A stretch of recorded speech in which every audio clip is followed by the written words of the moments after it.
Iya, banyak sih yang mikirnya gini ya. Kalau aku mau mulai bisnis, berarti aku harus punya modal kapital duluan, modal duit gitulah ya. Iya, nggak salah sih, karena memang untuk mulai bisnis kita butuh dana operasional, ya kan? Butuh dana untuk kulaan barangnya, artinya beli barang untuk dijual lagi. Tapi ya ini kalau berkaca dari pengalaman aku sendiri ya, ada hal penting lain yang menurutku juga mutlak harus dimiliki oleh seseorang ketika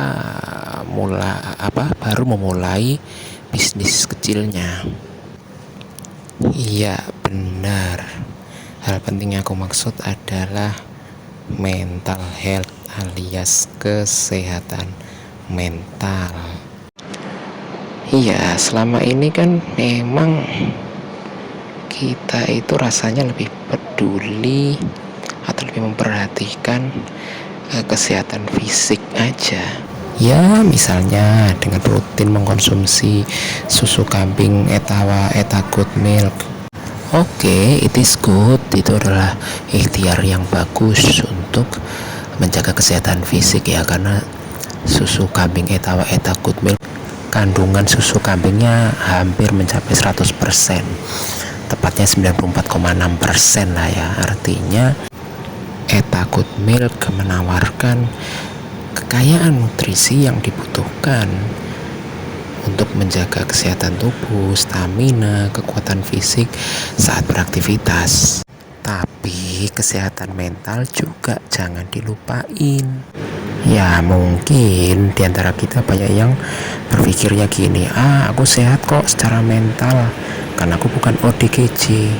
Padahal kalau kita ngomongin kesehatan mental itu luas banget.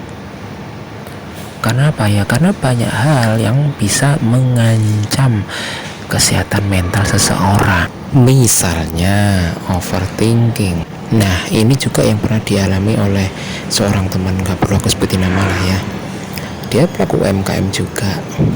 Nah, berdasarkan cerita yang pernah dia share ke aku, ya dia itu terus terang ya ngakuin kalau saat awal-awal mulai menjalani usaha, dia itu agak berlebihan dalam berpikir. Gimana berlebihannya? Ya jadi dia itu mikir gini, setiap akan berjualan dia berpikir harus sold out, harus sukses, karena dia berharap kalau dia bisa menjual habis alias sold out, kedatangannya akan disambut oleh orang-orang di circle-nya layaknya seorang pejuang ekonomi. Ternyata itu nggak dia dapatkan. Reaksi yang didapat dari orang-orang di circle-nya ketika dia sukses sold out itu biasa aja, datar, hambar, anyep. Paling banter ya ucapan alhamdulillah, udah gitu aja. Sementara usahanya untuk belajar ilmu tentang target market, tentang strategi penjualan, tentang cara-cara pitching sampai closing, itu nggak ada apresiasi yang dia dapatkan. Selain itu dia juga overthinkingnya gini, ketika dia nanti gagal sold out, dia berharap akan ada orang di circle-nya yang menyuntikkan motivasi, memberikan semangat untuk tidak menyerah. Ya ternyata itu juga nggak didapat. Yang didapat ketika gagal sold out justru narasi-narasi yang melemahkan. Ya memang susah sih jualan di sini, bla bla bla dan semacamnya lah, yang bisa menimbulkan penafsiran bahwa pilihannya untuk menjadi pelaku usaha kecil adalah pilihan yang menyulitkan, tidak prospektif, pilihan yang salah.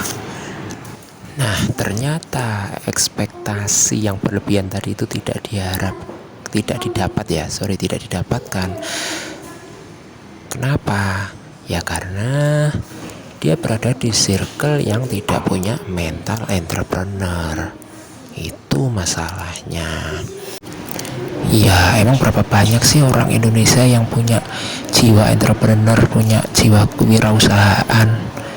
Lawang yang jadi wirausaha, menjadi pelaku usaha aja cuma 3, berapa persen gitu loh. Ini bukan kata saya ya, tapi ini kata Pak Teten Mas Duki ya, menteri apa itu, menteri UKM tuh loh. Cuma 3, sekian persen itu yang menjadi pelaku usaha. Lah apalagi yang benar-benar punya mental entrepreneur, punya mental kewirausahaan, mungkin kurang dari 3 sekian persen itu tadi, lebih sedikit lagi. Tapi untungnya temanku ini akhirnya bisa keluar ya dari overthinkingnya tadi. Caranya gimana? Ya simple aja ternyata. Dia menjalankan peran sebagai motivator untuk dirinya sendiri. Artinya ketika dia sukses mencapai target penjualan, sukses sold out misalkan, ya dia apresiasi dirinya sendiri. Dia berusaha untuk terus menyalakan semangat supaya besoknya tetap sukses, bahkan mungkin lebih sukses lagi.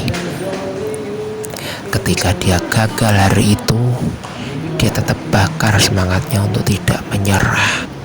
Dia jaga semangatnya, dia pelihara harapannya akan datangnya hari esok yang lebih baik. Dalam kondisi apapun, dia tetap berpegang pada keyakinan bahwa langit tidak selamanya cerah, tapi juga tidak selalu mendung. Dengan bekal keyakinan itulah dia selalu melangkahkan kakinya di setiap hari dengan mental yang sehat. Dia selalu excited dan antusias di lapangan saat menjalani usahanya sebagai seorang pedagang kecil. Bahkan saat satu hari aja dia libur, dia selalu merasa rindu dengan kondisi yang biasa ditemui saat dia berjualan.